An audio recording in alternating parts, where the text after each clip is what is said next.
Ayun mga lods, ang ating project mga lods, so, nasa preparasyon na tayo, no? Preparasyon na, nabatak na natin yan. Ngayon, maglalagay na tayo ng zinc primer mga lods, ano? Bago natin ilagay ang bagong panel. Ayan mga lods, zinc primer.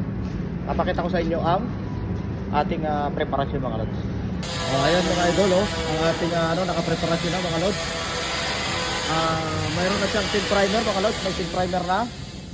Tapos yung ating kink dito, may kink tayo rito, mga lods, may kink tayo rito kahapon pero wala na siya, mga lods. Ayan, naayos na natin.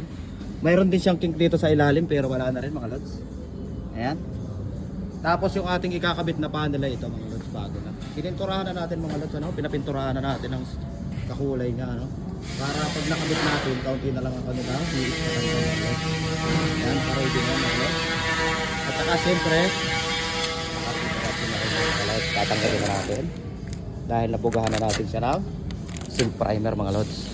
Ganyan tayo mga lods, kapag tayo magpapalit ng bago na pyesa, kailangan maglalagay tayo ng zinc primer. Alright? Tira.